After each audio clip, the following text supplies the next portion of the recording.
Factory में Maggi कैसे बनती है, क्या आप जानते हैं? शायद नहीं। तो इसी के बारे में हम आपको बताने वाले हैं कि आखिर मैगी बनती कैसे है। हालांकि हम आपको मैगी बनाने नहीं सिखाने वाले, बल्कि मैगी बनने का तरीका और उसके बारे में बताने वाले हैं। कुछ रिसर्च करने के बाद हम इस वीडियो में आपको काफ़ी कुछ जानकारियाँ देने वाले हैं, ताकि आपको इस वीडियो को देखने के बाद मैगी के बारे में दूसरे वीडियो की ओर जाना ना पड़े और आपको मैगी बनने के तरीके के बारे में और आपके मन में सवाल होगा कि क्या मैगी में सूअर का मांस होता है, इसके बारे में भी अच्छी तरीके से पता चल जाएगा।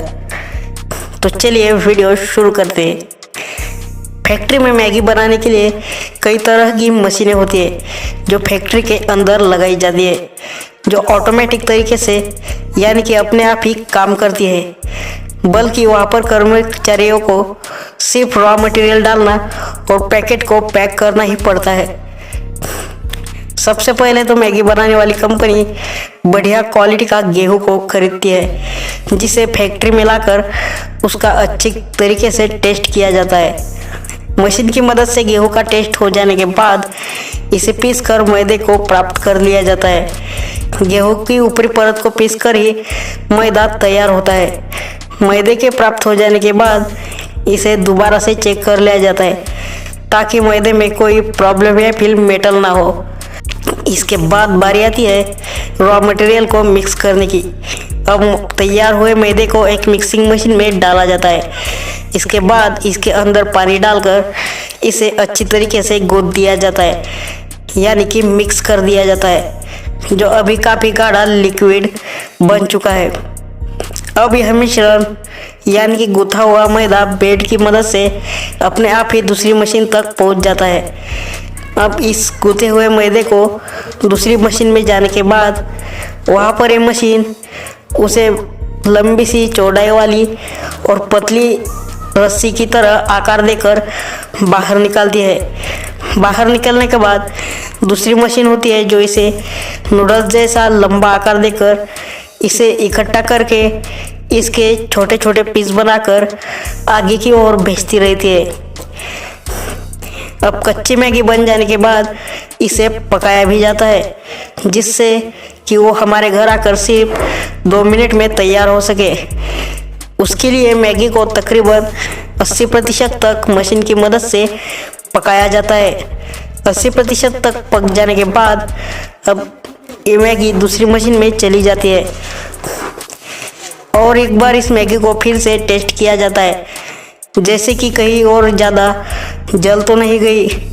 ये काम मशीन ही खुद चेक करती है और इसमें अगर कुछ प्रॉब्लम है या नूडल्स ज़्यादा जले हुए लगते हैं तो ये मशीन उसे रिजेक्ट कर देती है और बेल्ट की मदद से बाहर कर देती है।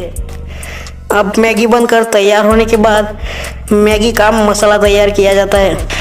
मैगी को थोड़ा सा पकने के बाद अब और मशीन में मसाले को मिलाया जाता है। मिक्सिंग मशीन में तरह तरह के रॉ मटेरियल जैसे कि अदरक, पुदीना, मिर्च, नमक, गरम मसाला इत्यादि को मशीन में डालकर अच्छी तरीके से पीसा जाता है। इसमें कुछ वेजिटेबल्स भी डाले जाते हैं जो सुखाए हुए होते हैं। इसके अलावा और भी कई मसाले उपयोग में लिए जाते हैं, जो कि कंपनियां किसी को नहीं बताती, ताकि और कोई कंपनी उसको कॉपी ना कर सके।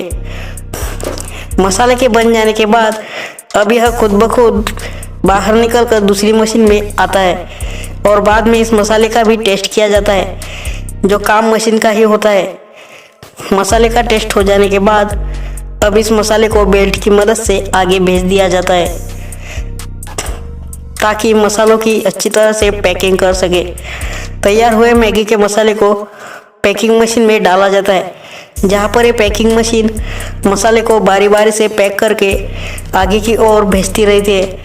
पैकिंग मशीन के ऊपर पहले से ही कंपनी की ब्रांडिंग वाला प्लास्टिक का रैप चढ़ा हुआ होता है, जो दूसरी कंपनी से बनकर आता है।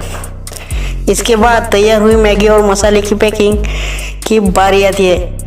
अब मैगी और मसाले के पैकेट इस बेल्ट की मदद से पैकिंग मशीन में आ जाते हैं, जहाँ पर इस पैकिंग मशीन के ऊपर पहले से ही कंपनी के नाम के प्लास्टिक का पैकिंग रोल चढ़ा हुआ होता है, जो बारी बारी करके मैगी मसाला के ऊपर चढ़ाया जाता है। प्लास्टिक रैप मैगी मसाला के ऊपर लग जाने के बाद इसी पैकिंग का थोड़ा सा आगे जाने के बाद पैकिंग को एक तरफ से गर्म करके बंद कर दिया जाता है। वैसे तो मैगी की पैकिंग हो चुके हैं, लेकिन अब कर्मचारी खुद भी एक बार देख लेते हैं कि कहीं कौन सा पैकेट खुला तो नहीं रह गया या फिर किसी पैकेज में डैमेज तो नहीं है। इसके बाद ही इसे बड़े बॉक्स में पैक कर दिया जाता है और अब ये मैगी मार्केट में जाने के लिए तैयार है। आपकी जानकारी के लिए बता दें कि मैगी में 10% डेली कैल्शियम और 12% आयरन ज़रूर होता है। इसके अलावा इसमें हमारे शरीर के लिए अन्य कोई लाभदायक तत्व नहीं होते। इसमें जितनी मात्रा में नमक पाया जाता है वो हमारे दैनिक जीवन के लिए बहुत ही हानिकारक होता है, खासकर दिल के मरीजों के लिए। इसलिए मैगी को ज़्यादा मात्रा में नहीं खाना चाहिए। वैसे तो मैगी 100% शाकाहारी होती है। भारत में शाकाहारी और मांसाहारी खाद्य पदार्थ, जिनमें मेडिसिन भी शामिल है, सभी पर एक चिन्ह बना हुआ होता है जो यह बताता है कि यह पदार्थ शुद्ध शाकाहारी है या नहीं। अगर ऐसा चिन्ह दिखाई दे तो ये शुद्ध शाकाहारी है, और अगर ऐसा चिन्ह दिखाई दे तो इसमें अंडा या फिर मीट का इस्तेमाल किया गया है।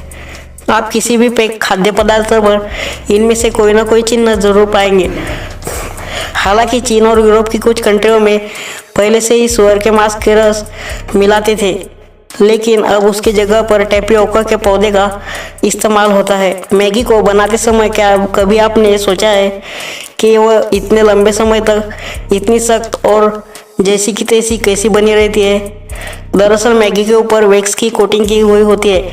हमारा शरीर नूडल्स को खाने के बाद 4 से 5 दिन लेता है इस वैक्स को पचाने में। आमतौर पर बचपन से लेकर बड़े होने तक मैगी हमारी सबकी बड़ी ही बेस्ट फेवरेट बनकर रही है। कई लोग तो ऐसे हैं जो डेली के खाने के टाइम पर या लंच में इसे पेट भर कर खाते हैं।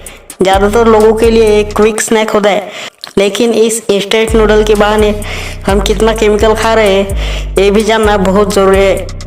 अब अगर हमारे बच्चे अपने दिन का एक बड़ा हिस्सा मैगी खाकर गुजार रहे हैं, तो अगर आप भी आगे से मैगी खाना चाहते हैं तो सीमित मात्रा में ही खाएं। तो आज की वीडियो में बस इतना ही। अगर आपको ये वीडियो पसंद आया तो वीडियो को लाइक और चैनल को सब्सक्राइब ज़रूर करिए।